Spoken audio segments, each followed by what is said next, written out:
Welcome to a video about significant figures. They're so exciting. They're so significant. Yay! All right, so you've probably done these in maths, which is great, but we'll just go through the rules just so you have a nice little refresher for them right here. So the first rule is that we can't say that any number is significant unless we've used it already in our equation. So you can't get more specific throughout your calculations. You have to go with your lowest sig fig throughout the question to find out what your answer is. So the answer cannot become more accurate than the initial data.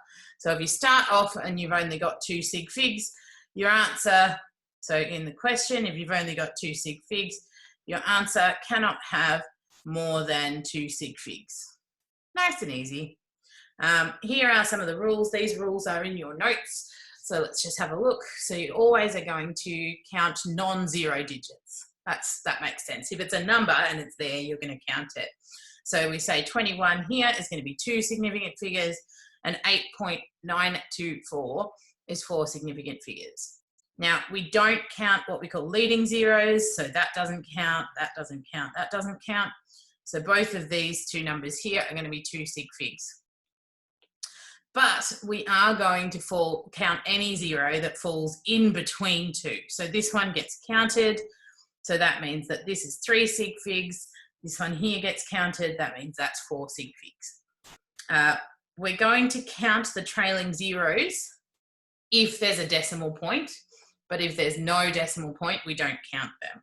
So this one here, we're not going to count that 0. So we're going to say that this is 2 sig figs.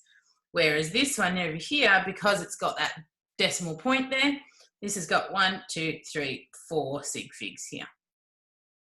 Right. And if you're using scientific notation, which you will be particularly when we start to do mole calculations, you don't want to count any of these. These don't count for your sig figs. Only the numbers before the exponent are going to count. So this one here, 4.2 times 10 to the 24, has only got 2 significant figures. Let's just have a little look at these. You can see that we're going to count all of those numbers. So you can have a pause, give them a go. You can call this one A. I'm going to go down, B, C, D, E, F, G, H, I, J, K, L. I'm just going to do a couple of these to get us through. So you can give it a pause.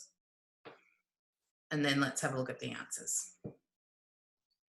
Right, we can see here we have 1, 2, 3, 4, 5, which is why we have 5 sig figs. This one here has 1, 2, 3, I'm going to work down the bottom actually, has got 6 sig figs. We're happy with that.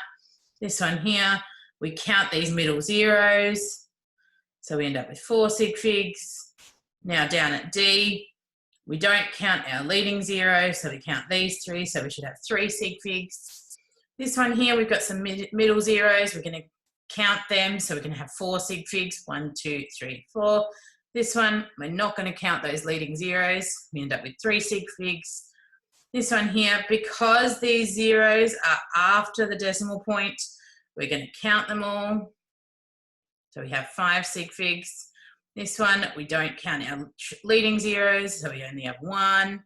This one, we're not counting the trailing zeros as there is no decimal point.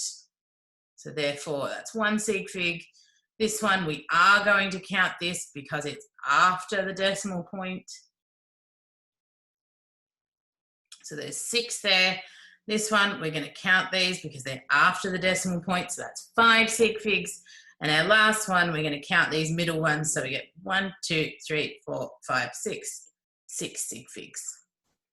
So that's a really good little practice on how to do sig figs.